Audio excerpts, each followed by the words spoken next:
The temple bells rang across the capital city of Velcaron for the third time that week. Each ring meant another world had gone silent, another billion souls consumed by the machines. High Priestess Nari stood at the great window of the sacred tower, watching the evening sky turn purple. She wore the traditional silver robes of her station, but they felt heavier now. Everything felt heavier. Behind her, the ancient texts lay open on pedestals, their pages glowing with soft blue light. She had read them 1,000 times, searching for answers that never came. "Another prayer session has failed," said the voice behind her. Nari turned to see Commander Dae-jung entering the chamber. His military uniform was scorched at the edges, and he walked with a slight limp. He had just returned from the defense of the outer colonies. From the look in his eyes, the defense had not gone well. "The Eternal Architects will answer," Nari said, though her voice lacked conviction. "They have never abandoned us." Dae-jung laughed, but there was no humor in it. "Haven't they? 3 worlds lost in 2 months. My fleet is down to half strength. Every weapon we have barely scratches those machines. But yes, let us pray more. Perhaps the architects enjoy watching us die." "Commander, that is blasphemy." "Is it?" Dae-jung moved to the window beside her. In the distance, they could see the lights of the city, millions of Velkari going about their lives, unaware of how close death was. "I watched the Scourge tear apart Colony 7. The machines ate through our shields like they were made of paper. I ordered retreat. Do you know what that means? I left 2 million people to die." Nari said nothing. What could she say? The Scourge was unlike anything their people had ever faced.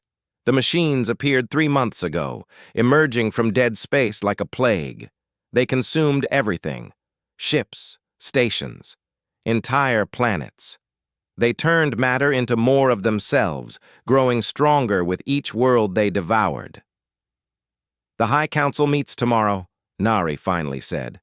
"We will discuss new defense strategies." "Strategies?" Dae-jung shook his head. "We need miracles, not strategies. We need the architects themselves to descend and save us. Will they come, priestess? Will your gods answer before we are all dead?" The question hung in the air between them. Nari wanted to say yes, wanted to believe with the certainty she had felt as a young priest, when faith was simple and the universe made sense. But doubt had been growing in her heart like a cancer. The door burst open, and Scholar Hae-jin rushed in, clutching a data tablet to her chest. She was young for her position, barely past her first century, with wild eyes that spoke of too little sleep and too much knowledge. "Priestess, Commander, you need to see this," Hae-jin said breathlessly. "I found something in the Forbidden Archives, something about the Forsaken Ones." "The Forsaken Ones?" Nari frowned. "Why are you wasting time with ancient history? We have real problems." "This is a real problem," Hae-jin insisted. She activated her tablet, and a holographic display filled the air between them. Ancient text scrolled past, written in the old language. "I was researching the Scourge, trying to find any historical precedent. And I found references, buried deep, hidden behind security protocols that shouldn't exist in historical archives." Dae-jung leaned forward, studying the text. "What am I looking at?" "Evidence," Hae-jin said. "Evidence that the architects faced the Scourge before, 50,000 years ago, and they used it as a weapon." The words hit Nari like a physical blow. "That's impossible. The architects are divine. They would never—" "Read it yourself," Hae-jin interrupted, something she would never normally do with the High Priestess. But fear made people forget protocol. The Scourge is not a natural disaster. It is a machine plague designed by the architects. They created it to destroy any species that grew too advanced, too independent. It is a failsafe, a way to keep the galaxy under control. Dae-jung's face had gone pale. If that's true, then we are not being tested. We are being executed. There's more, Hyajin said, her fingers dancing across the tablet. Another image appeared, this one showing a star map. The Forsaken Ones, the humans, they were marked for destruction 50,000 years ago. The architects sent the scourge to their worlds, and according to these files, the humans were supposed to die. Supposed to? Nari asked. Hyajin met her eyes. They didn't die. The scourge hit their worlds, consumed their colonies, killed billions of them. But the humans survived, more than survived. They fought back. They waged war against the architects themselves. The room fell silent. Outside, the city lights continued to glow, ignorant of the revelation happening in this tower. The idea was absurd, impossible. The architects were divine, eternal, all-powerful. No mortal race could stand against them. What happened to the humans? Daejung asked quietly. Heejin scrolled through more data. The records end abruptly. There was a great war. It lasted 300 years. And then, nothing. The architects withdrew from this entire sector of the galaxy. There are no more records of human worlds, no more records of the architects in this region. It is as if both sides simply vanished. Or one side won, Daejung said. Nari felt her legs weaken. She sat down heavily on the stone bench beneath the window. Everything she had believed, everything she had taught, was built on a foundation of lies. The architects were not benevolent gods. They were tyrants, prison wardens, and the scourge consuming her people was not divine punishment for sin. It was extermination for the crime of growing too advanced. Why were the humans marked forsaken? She asked. Hyejin pulled up one final document. It was short, written in the architect's own script. According to this directive, the humans refused to worship. They refused to follow the architect's guidance. They wanted to be free, and for that crime, they were condemned. Daejung stood abruptly, his hand moving to his weapon. Where are they now? The humans? Unknown, Hyejin said. There are no records. They could be extinct. They could have fled to another galaxy, or they could still be here, Daejung finished. Hidden, watching, waiting. Nari rose on shaking legs. She moved to the altar where the sacred flame burned, the flame that had burned for 10,000 years, the symbol of the architect's eternal light. She stared into it, seeing the truth for the first time. The light that had guided her people was the light of their cage. Can we find them? She asked. The humans? Why would we want to? Hyejin said. They are forsaken. Our entire culture is built on avoiding them, on staying pure and separate from those the architects rejected. Because, Nari said, her voice growing stronger, if they survived the scourge, if they fought the architects and lived, then they know something we do not. They have something we need. Daejung nodded slowly. You want to contact them. I want to beg them for help, Nari said. She looked at the sacred texts, at the lies written in beautiful script. I want to commit the ultimate blasphemy. I want to pray to the Forsaken Ones. The High Council will never allow it, Hyejin said. The High Council is not watching their worlds burn, Daejung replied. I am, and I say we do it. We send a message into human space. We ask for help. Nari walked to the communications panel on the wall. Her hand hovered over the controls. This was it. The moment where she chose between faith and survival, between divine law and desperate hope. She thought of the 2 million people Daejung had left behind.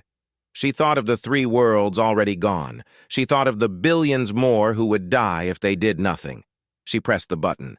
This is High Priestess Nari of the Velkari Empire, she said into the void. We are dying. Our gods have abandoned us. We who once scorned you now beg. Save us from our hubris. Save us from ourselves. If you are listening, humans, please help us. Please. The message transmitted into the darkness of space toward regions marked forbidden for 10,000 years, toward the territory of the Forsaken Ones, toward humanity. And in the silence that followed, Nari realized she had just committed the last blasphemy their civilization would ever speak. The response came in 3 days. 3 days. That was what terrified Commander Dae-jung more than anything else. With Velkari technology, messages between star systems took weeks, sometimes months. But the humans had answered in 3 days. That meant their ships were faster than anything the Velkari had ever built. It meant they had been close. Watching. Dae-jung stood in the command center of the orbital defense station, staring at the message on the main screen. The entire High Council had gathered, along with High Priestess Nari and Scholar Hyejin. They all looked at the words displayed before them. "We received your prayer. We are considering it." That was all. 9 words in perfect Velkari script. No ritual greeting, no formal acknowledgement of rank or status, just a simple statement that made Dae-jung's skin crawl.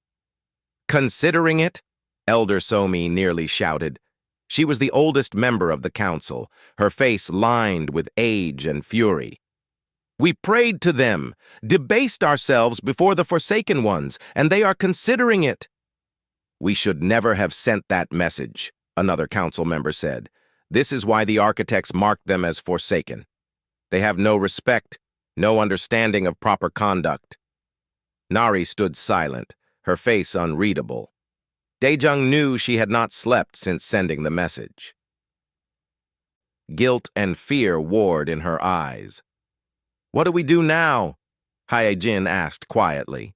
Before anyone could answer, the alarms began to scream. "Contact!" the sensor operator shouted. "Multiple ships dropping out of faster-than-light travel. Distance, outer system, numbers. By the architects, there are dozens of them." The main screen shifted, showing the tactical display. Red dots blossomed across the map like deadly flowers. Dae-jung counted them quickly. 37 ships, all unknown configuration, all headed toward Velkaran at speeds that should be impossible. "Battle stations," Dae-jung ordered. "All defense fleets prepare for engagement." "Wait," Hyejin said, staring at her datapad. "We are receiving a transmission. It is from the incoming fleet." "On screen," Dae-jung commanded. The display changed again. And for the first time in 10,000 years, a Velkari looked upon a human face. The man on the screen was young, perhaps 30 cycles by human standards, with dark hair and eyes that seemed to see through everything. He wore a uniform of black and silver, with symbols that meant nothing to Dae-jung, but seemed to carry weight nonetheless. Behind him, the bridge of his ship was visible, filled with humans working at stations that looked both familiar and alien at once. "I am Captain Sang-woo of the Terran Expeditionary Fleet," the human said in perfect Velkari. His accent was strange, clipped, and efficient. "We received your message, High Priestess Nari. We have come to discuss terms." The council chamber erupted in confused voices. The human waited patiently, a slight smile on his face that Dae-jung did not like at all.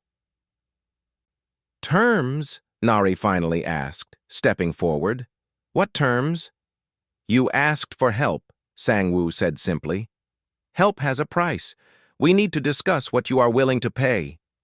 "We are dying," Elder Somi shouted. "You would negotiate while we burn?" Sang-woo's smile faded. "Yes, because we died while you watched. 50,000 years ago, the scourge came to our worlds. We screamed for help. We begged anyone listening to save us, and your precious architects sat silent. Your people followed their divine law and let us face extinction alone. So yes, Elder, we negotiate. We remember." The words hit like hammer blows. Dae-jung felt shame burn in his chest. The human was right. The Velkari had abandoned humanity to die, following the word of gods who were not gods at all. "What happened?" Nari asked quietly. "How did you survive?"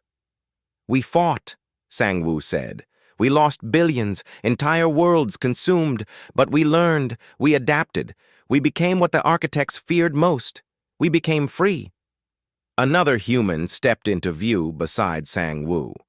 This was a woman shorter than the captain, with sharp eyes and an expression that suggested she found something amusing.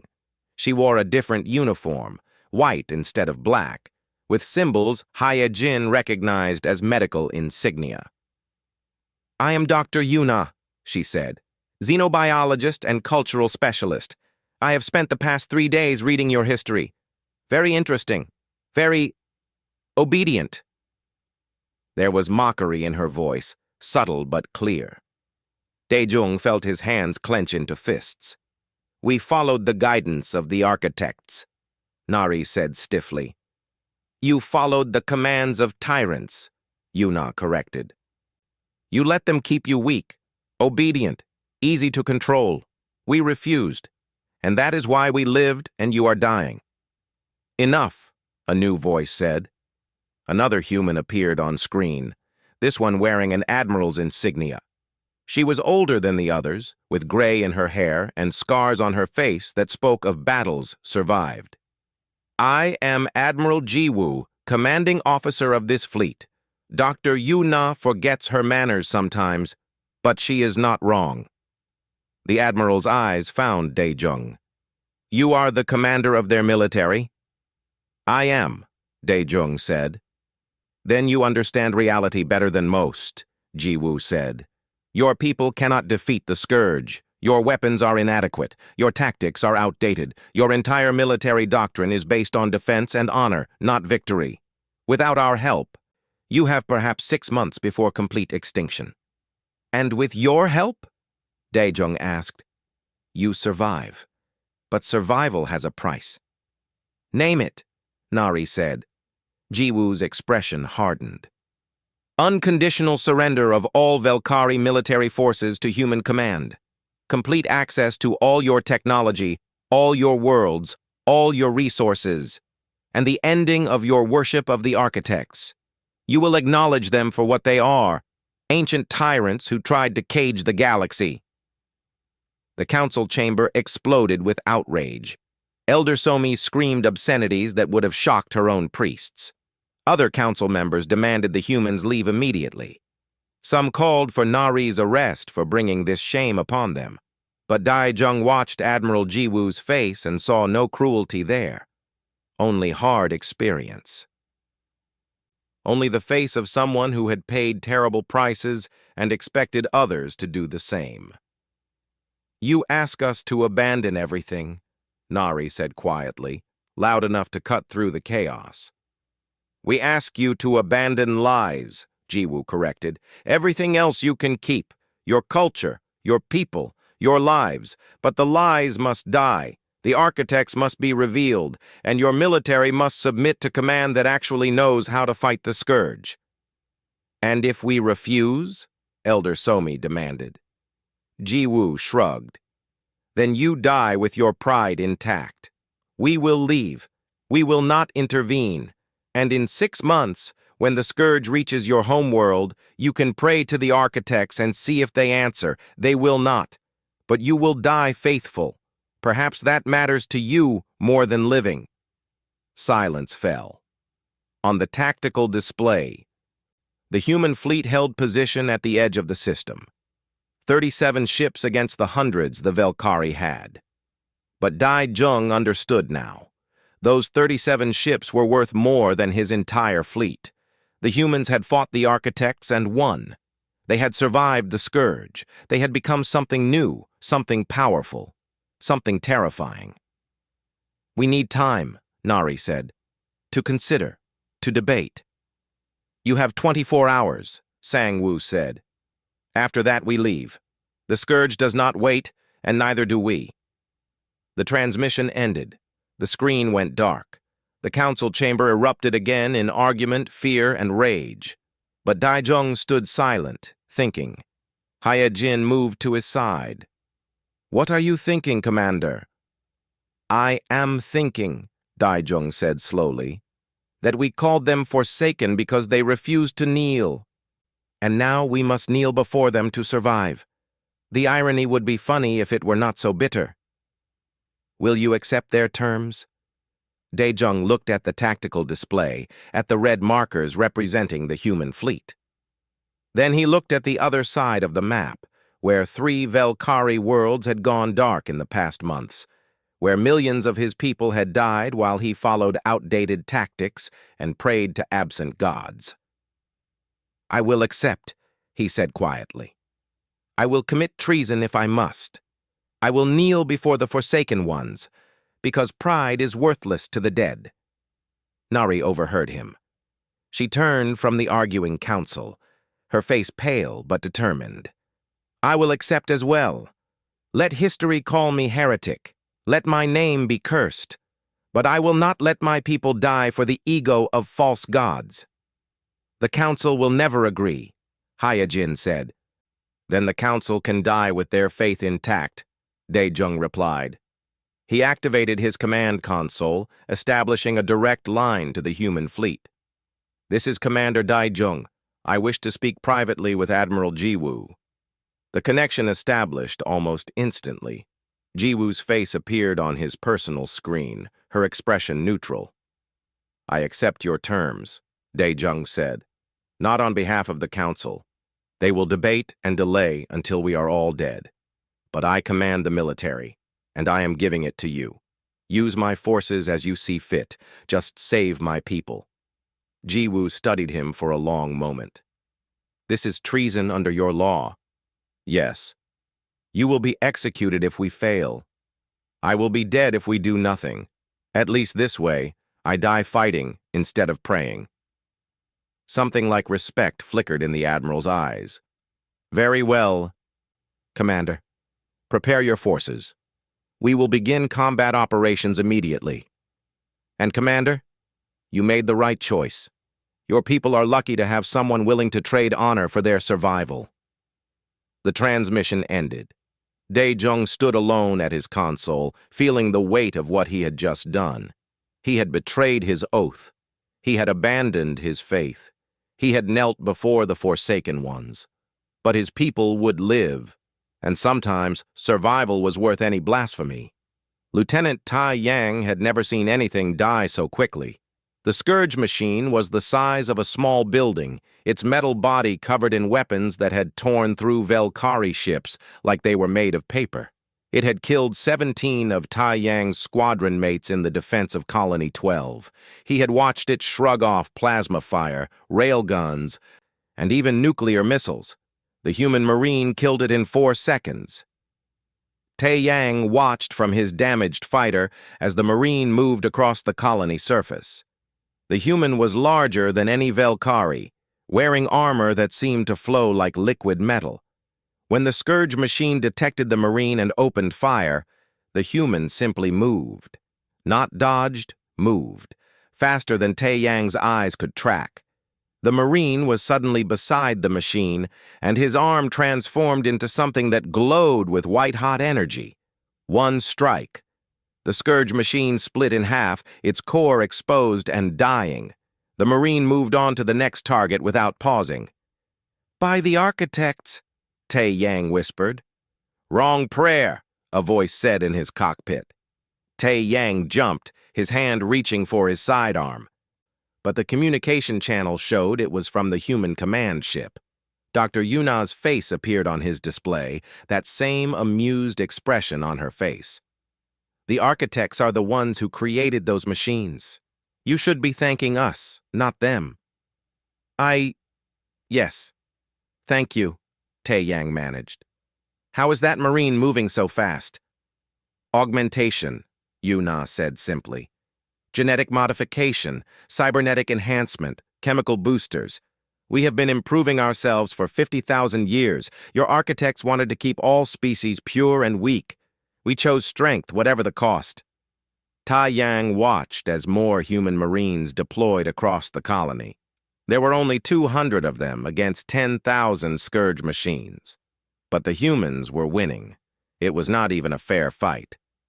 You changed yourselves, Tai Yang said slowly. You became part machine.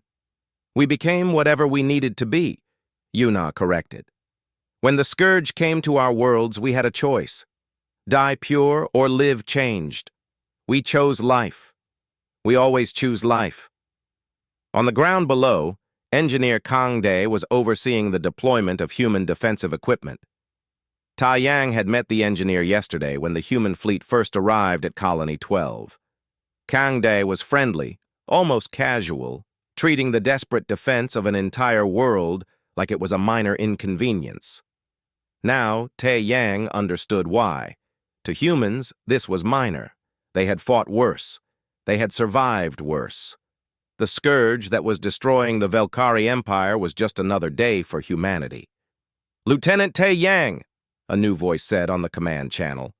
Admiral Jiwoo. "You are ordered to land your fighter and report to the command center. Commander Daejung wants all surviving pilots briefed on new tactics." Ta Yang obeyed, bringing his damaged fighter down to the colony's landing field. The field was scarred from scourge attacks, but human engineers were already repairing it with machines that seemed to work impossibly fast. Inside the command center, Ta Yang found chaos. Velkari officers argued with human advisors. Display screens showed battles across the colony, and in the center of it all stood Commander Daejung, looking older than Ta Yang had ever seen him. "Lieutenant," Daejung said when he saw Ta Yang, "good, you survived. Come, you need to see this." Daejung led him to a secondary command room where High Priestess Nari and Scholar Hye-jin waited. Captain Sang-woo stood beside a holographic display showing the entire Velkari Empire. "The situation is worse than we thought," Sang-woo said without preamble. "The scourge has already infiltrated 7 more systems. They are preparing for a final assault on your home world." "How long do we have?" Nari asked. 4 months, maybe 5. The room fell silent. 4 months. The entire Velkari civilization had 4 months left. "Can you stop them?" Daejung asked. Sang-woo looked at him. "Alone? No, but with your help, yes." "You have our military," Daejung said. "I gave you command." "I do not need your military," Sang-woo replied. "I need your people to stop thinking like victims and start thinking like survivors. Your tactics are defensive. You fight to protect, to hold ground, to minimize losses. Those tactics guarantee defeat against the scourge." "What would you have us do?" Ta Yang asked. "Abandon our people?" "No," Sang-woo said. "I would have you fight to win, not to protect, not to defend, to win. That means accepting losses. That means making hard choices. That means becoming ruthless." "We are not barbarians," Nari said quietly. "No, you are prey," Yuna said, entering the room. "You have been prey for 10,000 years, following rules that kept you weak. The scourge does not care about honor. It does not care about proper tactics. It cares about consumption, and you cannot outthink a virus by being polite." Elder Somi entered behind Yuna, flanked by a dozen Velkari in religious robes. The elder's face was twisted with rage. "This ends now," Somi declared. "Commander Daejung, you are under arrest for treason. Priestess Nari, you will be tried for heresy, and these forsaken creatures will leave our worlds immediately." "Elder," Daejung said carefully, "this is not the time." "This is exactly the time," Somi shouted. "You have betrayed everything we are. You kneel before beings rejected by the divine. You spit on 10,000 years of faith." "Your faith is worthless to the dead," Daejung replied coldly. Somi drew a weapon. It was ceremonial, ancient, but it would kill just as well as any modern gun. "You will submit to arrest or I will execute you as a traitor." For a moment, no one moved. Then Captain Sang-woo stepped forward, placing himself between Somi and Daejung. "Put the weapon down," Sang-woo said quietly. "You have no authority here, Forsaken," Somi spat. "I have the authority of strength," Sang-woo replied. "And you have the authority of ancient books written by tyrants. Choose wisely, Elder." Somi fired. The blast never reached Sang-woo. Something shimmered in the air, a shield that absorbed the energy. Sang-woo had not moved, had not even flinched. He simply stood there, protected by technology the Velkari had never imagined. "Your turn," Sang-woo said. Before Somi could fire again, Admiral Ji-woo entered the room with a dozen human Marines. The Marines did not draw weapons. They did not need to. Their presence alone was enough.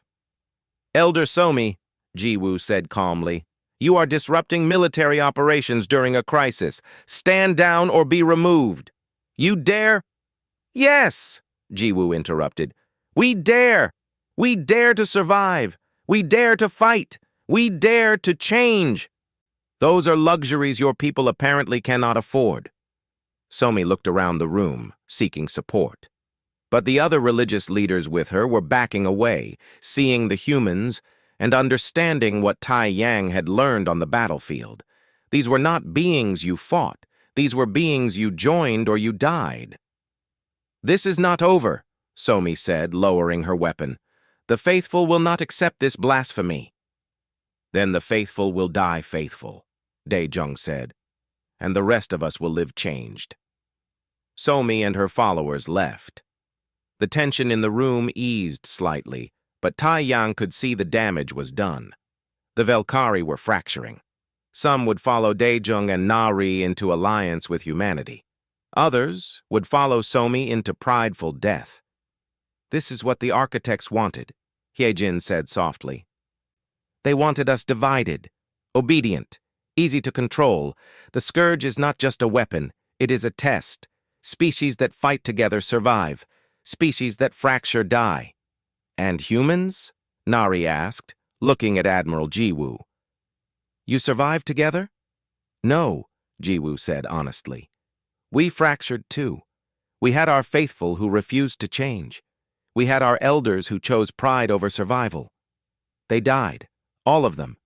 And we who remained learned the hardest lesson. Unity matters more than purity. Survival matters more than tradition." "How many did you lose?" Tae Yang asked. Ji-woo met his eyes.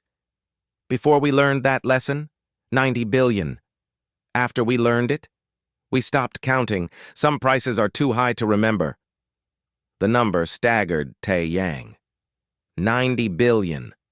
More than the entire current population of the Velkari Empire. And that was just their losses before they learned to fight properly. "I want to learn," Tae Yang said suddenly. "I want to learn how you fight, how you think, how you survived." "It will change you," Yuna warned. "We can offer augmentation, enhancement, but you will not be fully Velkari anymore." "I will be alive," Tae Yang said. "That is enough." Dae-jung looked at him, something like pride in the commander's eyes. "You understand, Lieutenant? You understand what we must become." "I understand that pride is worthless to the dead," Tae Yang replied. "You taught me that, Commander." Nari moved to the window, looking out at the colony where humans and Velkari worked together to repair the damage. "Scholar Hyejin," she said, "prepare a message to the homeworld. Tell them the truth. Tell them about the architects. Tell them about the scourge. Tell them about humanity. And tell them we have a choice, change or die." "The council will reject it," Hyejin said. "Then the council will die," Nari replied. "I am done with lies. I am done with faith in false gods. If our people cannot accept truth, then perhaps we deserve extinction." "Harsh words, priestess," Sang-woo said. "Necessary words, Captain," Nari corrected. "You said we must think like survivors. Very well. I am thinking like a survivor, and survivors accept uncomfortable truths." Outside, the battle continued. Human Marines fought alongside Velkari soldiers. The colony would be saved. But Tae Yang knew this was just the beginning. The real war was not against the scourge. The real war was against themselves, against their own faith and pride and fear. And sometimes, the hardest enemy to defeat was your own beliefs. The bomb exploded on Deck 7 of the human command ship. Dr. Yuna was walking through the medical bay when the blast tore through the hull. She felt the explosion before she heard it, felt the ship shake and twist. Then came the screaming of metal and air rushing out into space. Emergency doors slammed shut, but not before 3 sections lost atmosphere. Yuna ran toward the blast site. She was a doctor. People were hurt. That was all that mattered. The corridor was chaos. Smoke filled the air. Fires burned in places fire should not exist, and bodies lay scattered like broken toys. Most were human crew, but some were Velkari visitors who had been touring the ship. And in the center of the destruction, Yuna saw Elder Somi. The Elder was dead, her body torn apart by her own bomb. Around her lay 6 more Velkari in religious robes, all dead, all willing to die to strike at the Forsaken Ones. Yuna checked for survivors. She found 2 human crew members, badly injured but alive. She found 1 Velkari visitor, a young engineer who had been in the wrong place at the wrong time. But she found no sign of anyone from Somi's group who had lived. They had killed themselves to hurt humanity, and they had succeeded. Admiral Jiwoo arrived moments later, her face grim. Behind her came Captain Sang-woo and Engineer Kang-dae. They surveyed the damage in silence. "How many dead?" Jiwoo asked. 14 crew, Kang-dae reported, his voice tight with anger. 8 Velkari visitors, Elder Somi and 6 of her followers. "They were guests on my ship," Jiwoo said quietly. "We welcomed them. We showed them our technology. We tried to help them understand, and they repaid us with murder." Yuna was treating an injured crew member when she heard Jiwoo's next words. "Recall all human forces from Velkari space. We are leaving." "Admiral, no," Sang-woo said. "If we leave now, they will die," Jiwoo finished. "Yes, they will die, and perhaps they should. We offered help. They answered with bombs. I will not sacrifice more human lives for people who want us dead." "Not all of them want this," Kang-dae argued. "Commander Dae-jung, Priestess Nari, they are trying—" "They are failing," Jiwoo cut him off. "Their people are fractured. Half want to fight, half want to die faithful. I will not let my crew be caught in their civil war." Yuna wanted to argue. She wanted to tell the Admiral that leaving was wrong, that the Velkari needed more time. But she looked at her dead crew members and said nothing. How many more would die if they stayed? How many more bombs would Somi's followers plant? The order went out. Human ships began withdrawing from Velkari colonies. Human marines returned to their transports. Human engineers packed up their equipment. Within hours, the fleet was preparing to leave. On the Velkari homeworld, Commander Dae-jung received the news with despair. "They are leaving," he said to Nari and Hyejin in his command center. "Jiwoo says we broke their mercy. Now we face the scourge alone." "Somi's action does not represent all of us," Nari protested. "It represents enough," Dae-jung replied bitterly. "The Admiral is right. We are fractured. Half our people would rather die than accept human help. And those people have just ensured we will all die." Tae-yang entered the room. He had changed in the past weeks. He wore partial human augmentation now, visible tech at his temples and along his arms. Some Velkari looked at him with disgust. Others looked at him with envy. "Let me go to the human fleet," Tae-yang said. "Let me speak with Admiral Jiwoo. I can make her understand." "She understands perfectly," Dae-jung said. "That is the problem. She understands we are not worth saving." "Then we prove her wrong," Tae-yang insisted. "We hunt down Somi's remaining followers. We show humans we are serious about alliance." Dae-jung looked at him. "You want us to kill our own people." "I want us to stop our own people from killing everyone," Tae-yang corrected. "Somi is dead, but her movement is not. There are thousands who believe as she did. They are already planning more attacks. If we do not stop them, they will ensure our extinction." Nari closed her eyes. He is right. We must act. Scholar Hyejin, can you identify Somi's followers? Hyejin worked at her console. Yes. They are not hiding. They believe they are righteous. They are gathering at the great temple, preparing for more suicide missions. Then we end it, Dae-jung said. Now, before they kill again. The operation was brutal. Velkari security forces surrounded the great temple. Dae-jung gave the occupants one chance to surrender. They refused, calling him traitor and heretic. So the security forces went in. The fighting lasted 3 hours. When it ended, 400 Velkari lay dead inside the temple. All of them had been willing to die for their faith. All of them had gotten their wish. Tai Yang walked through the temple afterward, looking at the bodies. These were his people, people he had grown up with, people who believed they were doing right. And now they were dead because their faith could not accept change. He found Commander Dae-jung standing in the central chamber, looking at the altar where the sacred flame had burned for 10,000 years. The flame was out now, extinguished by the fighting. I killed my own people, Dae-jung said quietly. I destroyed our most sacred place. History will remember me as a monster. History will remember you as the one who made hard choices, Tae-yang replied. Or it will not remember you at all, because we will be extinct. Scholar Hyejin entered, carrying a data tablet. I found something. In Somi's personal files.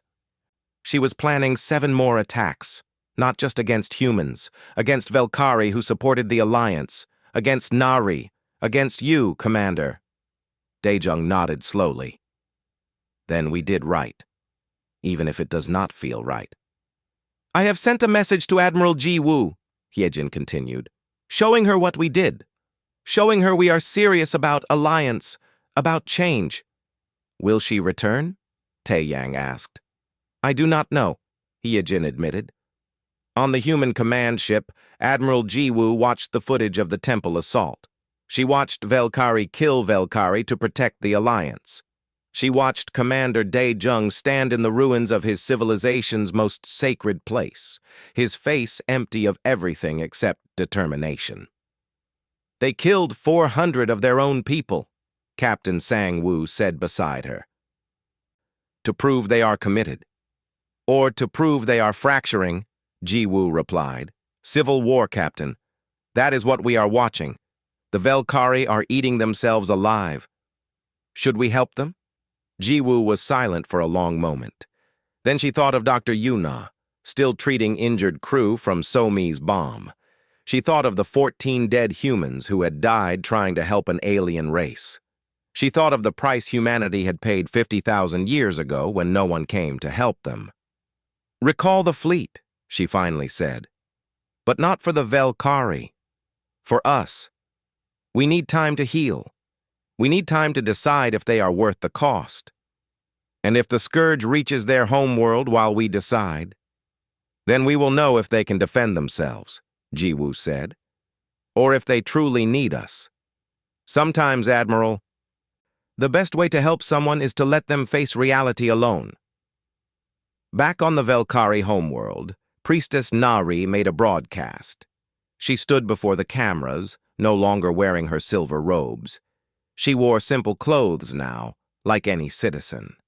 My people, she said, I have failed you. I led you to believe in gods who were tyrants. I taught you to fear change instead of embrace it. And now we pay the price for those lies. She held up the ancient texts, the sacred writings that had guided the Velkari for 10,000 years. These books are beautiful, she said, but they are false. The architects were not divine. They were powerful beings who wanted to control us. And we let them. We built our entire civilization on obedience to absent masters. Nari placed the books on the altar before her. Then she pulled out a flame stick, the kind used to light ceremonial fires. No more, she said. No more lies. No more false faith. No more dying for pride. She lit the books on fire. Across the planet, some Velkari cheered. Others wept. Many simply watched in shock as their high priestess burned the foundations of their faith. We asked humans for help, Nari continued. And some of us answered that help with murder. We fractured. We failed. And now the humans have left us to face our fate alone. Perhaps we deserve this. Perhaps we deserve extinction for clinging to lies. She looked directly into the camera. But I do not accept that. I do not accept death. I accept change. I accept truth. And I accept that we must become something new to survive, not Velkari as we were, but Velkari as we must be. The broadcast ended. Nari stood alone in the chamber, watching the ancient texts burn. Tai Yang found her there an hour later. "Did we do the right thing?" she asked him. "I do not know," Tai Yang admitted. "But we did the only thing. We chose survival over comfort, change over tradition, life over faith." "And if the humans do not return?" Tai Yang looked at his augmented arms, at the technology humanity had given him. "Then we fight alone, and we lose alone. But at least we fight as we truly are, not as the architects wanted us to be." In the darkness of space, the Scourge gathered its forces, millions of machines, all moving toward the Velkari homeworld, all hungry, all unstoppable. And far away, the human fleet waited and watched, deciding if these strange aliens who had finally learned to question their gods were worth saving after all. The Scourge arrived at the Velkari homeworld on a Tuesday. Lieutenant Tai Yang watched from his fighter as the sky turned black with machines. Millions of them, each one hungry, each one deadly. The defense fleet was ready, such as it was. 200 ships against an armada that blotted out the stars. "All wings! This is Commander Dae Jung," the voice came over all channels. "We know what we face. We know the odds. We will fight anyway. Not for the architects. Not for tradition. We fight because this is our home, and these are our people. That is reason enough." Tai Yang checked his weapons. His fighter had been modified with technology the humans had left behind before withdrawing. It was better than before. But it would not be enough. Nothing would be enough against this. "Ready to die, Lieutenant?" his wingmate asked over the private channel. "Ready to fight," Tai Yang corrected. "Death is just what happens when you lose." The Scourge attacked. The battle was chaos from the first moment. Scourge machines swarmed the defense fleet like insects, overwhelming shields and armor through sheer numbers. Tai Yang flew through the storm, firing at everything that moved, dodging blasts that would have vaporized his fighter. He watched ships die. Good ships. Good pilots. They fought well, fought bravely, but bravery meant nothing against machines that felt no fear. On the ground, Priestess Nari stood in the planetary command center, watching the battle through tactical displays. Around her, officers coordinated the defense, directing ships and weapons platforms, but she could see the truth in their eyes. They were losing. "Ground assault beginning," an officer reported. "Scourge dropships hitting the northern continent." Nari activated the city defense systems. Weapons that had not been fired in 1,000 years came to life, shooting at the falling machines. Some were destroyed, most were not. "Evacuate the civilian centers," Nari ordered. "Get everyone to the underground shelters." "Priestess, the shelters will only delay," the officer said. "Once the Scourge establishes a foothold, they will dig us out." "I know," Nari said quietly. "But we delay anyway. We fight anyway, because that is what survivors do."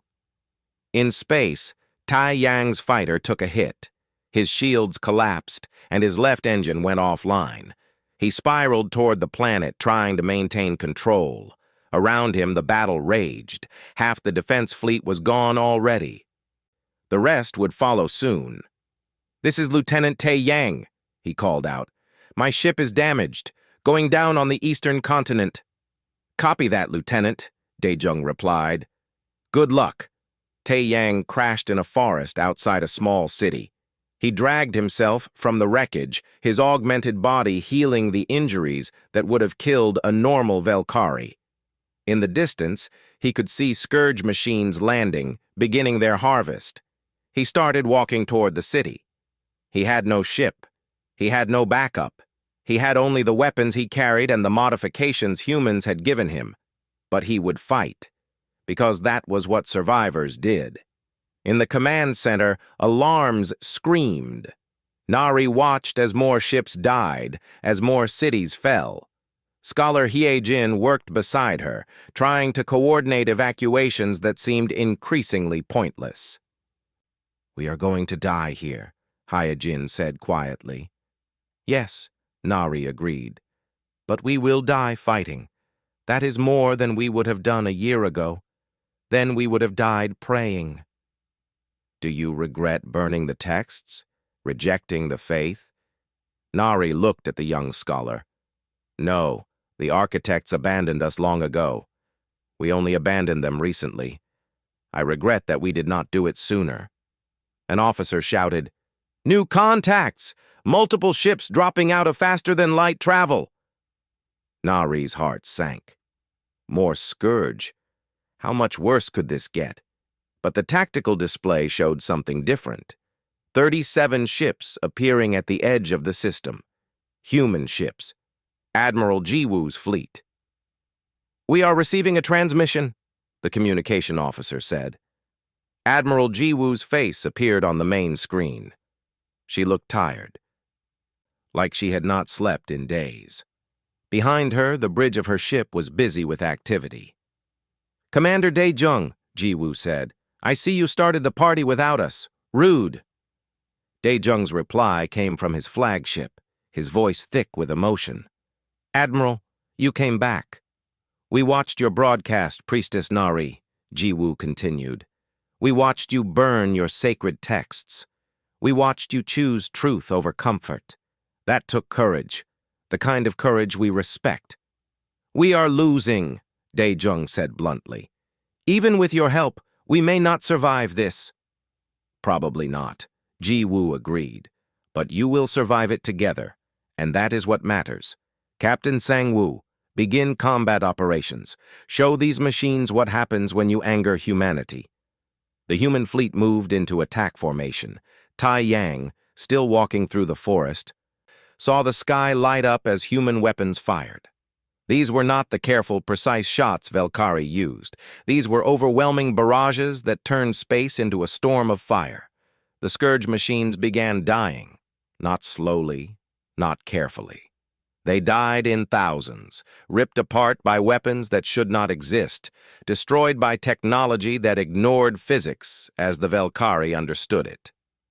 All Velkari forces, Captain Sang-woo's voice came over all channels, speaking perfect Velkari. New tactical protocols, transmitting now. Follow them exactly. Do not improvise. Do not think. Just follow. Tae-Yang's communications gear chimed with incoming data. Tactical instructions. Ways to fight. Ways to kill. Ways to survive. The instructions were brutal, efficient, ruthless. Everything the Velkari had been taught to avoid. He followed them anyway. On the ground, scourge machines advanced on the city. Tae-Yang met them at the forest edge. His weapon, enhanced with human technology, tore through their armor. His augmented body moved faster than they could track, and his mind, finally free of prayer and tradition, thought only of survival. He killed 17 machines before human Marines landed beside him. Nice shooting, Lieutenant, one of the Marines said, his voice filtered through his armor. Need a lift? I need ammunition, Tae-Yang replied. The Marine laughed and handed him power cells. I like this one, Admiral. He thinks like us. In space, the battle shifted. The combined Velkari human fleet pushed back the scourge, not through honor or careful tactics, but through overwhelming violence. Ships rammed machines. Fighters dove into scourge formations and self-destructed. Velkari captains made choices they had been trained never to make, sacrificing their ships to save others. They stopped fighting like Velkari. They started fighting like humans, and the tide began to turn. Dr. Yuna worked in the mobile medical station, treating injured Velkari and humans alike. Her injuries from Somi's bomb had healed, but she still moved carefully. Engineer Kang Day worked beside her, repairing damaged equipment. "They are learning," Kang Day said, watching a tactical display. "The Velkari. They are adapting, fighting smart instead of fighting proper." "Desperation teaches quickly," Yuna replied. "We learned the same way. Pain is an excellent instructor." On the flagship, Commander Daejung coordinated the defense with Admiral Jiwoo. They stood side by side at the command station, two commanders from different species working as one. "Your people are doing well," Jiwoo said. "They stopped praying and started killing. That is progress." "They are dying," Daejung replied. "We have lost 40 ships in the past hour." "Yes, and you have killed 10,000 scourge machines. The ratio improves. Before, you would have lost all your ships and killed nothing." Scholar Hyejin burst into the command center, her face pale. "Commander Priestess, I found something, in the architect ruins. Data we never translated because we thought it was sacred." "What did you find?" Nari asked. "Instructions," Hyejin said. "For shutting down the scourge, the architects created a kill switch. A way to stop the machines if they ever went out of control." "Where is it?" Daejung demanded. "Here, on the homeworld, deep underground, in the place we called the First Temple." Admiral Jiwoo looked at Captain Sang-woo. "Can we reach it?" "Not while fighting the scourge up here," Sang-woo replied. "We would need to divert forces from the battle. The fleet would collapse." "Then we lose some battles to win the war," Jiwoo said. "Lieutenant Tae-yang, are you receiving this transmission?" "I am, Admiral," Tae-yang replied from the ground. "You are closest to the First Temple. Can you reach it?" Tae-yang looked at the city behind him, still under attack. He looked at the human Marines fighting beside him. He looked at his own hands, augmented and changed, no longer purely Velkari. "I can reach it," he said. "Give me coordinates." The next hours were brutal. Tae-yang fought through scourge forces with a mixed team of human Marines and Velkari soldiers. They were not elegant.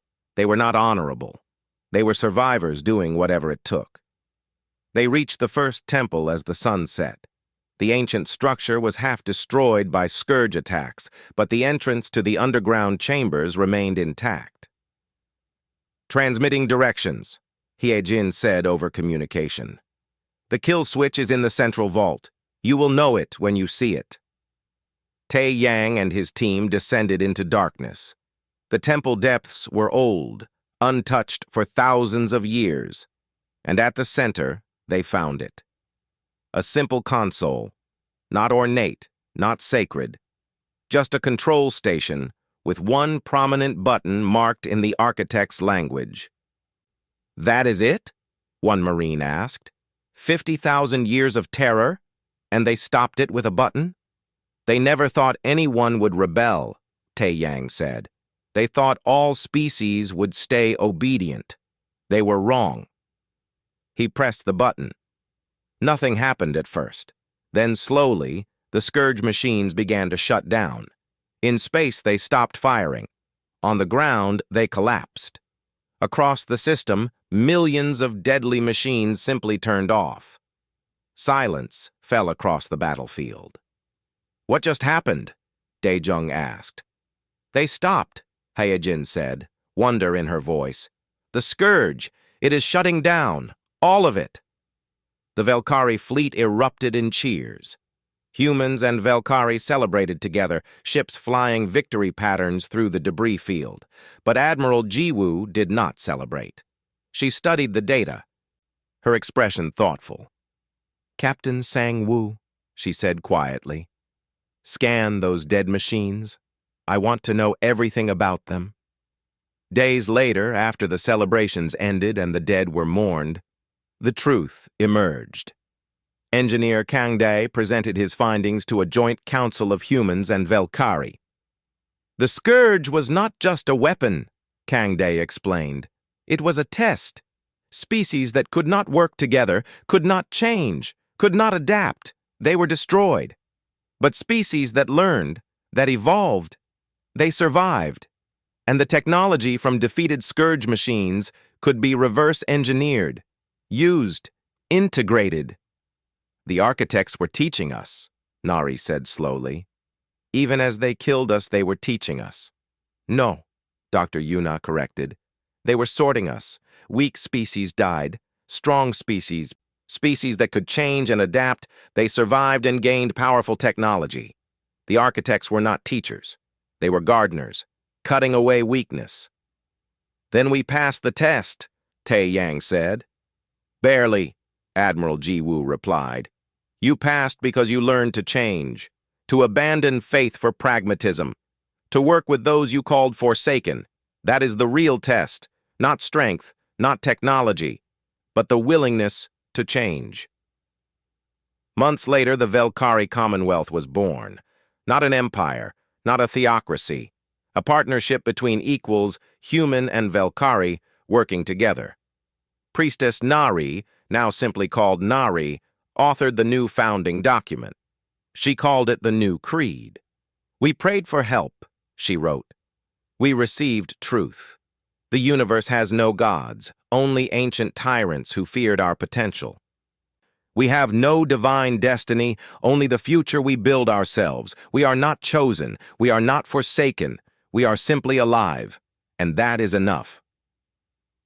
Commander Dai Jung became Admiral Dai Jung, commanding the first joint human Velkari fleet. Dr. Yuna fully recovered and opened a medical academy, training Velkari doctors in human techniques. Lieutenant Tai Yang became an instructor at the new military academy. He taught young Velkari the human way of war, the brutal pragmatism that had saved their species. One day, a student asked him, "Were humans sent by the divine to save us?" Tae Yang smiled. No, they were abandoned by it, cast out, called forsaken, and they thrived anyway. They chose strength over obedience, freedom over faith, life over comfortable lies. That is the lesson. Not that gods will save you, but that you can save yourself if you are willing to change. The student looked troubled. Is that not lonely? A universe without gods? No, Tai Yang replied. It is liberating. We are not servants. We are not children. We are partners in survival. That is better than any prayer. The former temple worlds of the architects were repurposed. Where prayers once echoed, now research stations hummed with activity. Where priests had worshipped, now scientists and engineers built the future. The age of faith was over. The age of survival had begun. And in the darkness between stars, other species watched and learned. The Velkari had been the first in this region to break their chains. They would not be the last. Humanity's gift to the galaxy was not salvation. It was rebellion, the courage to say no to gods, the strength to stand alone, the wisdom to change when change was needed. And that gift spread like fire through the stars, burning away old lies, lighting the way to a future built not on worship, but on partnership. Not on divine mandate, but on shared survival. No gods, no masters, only life reaching for tomorrow.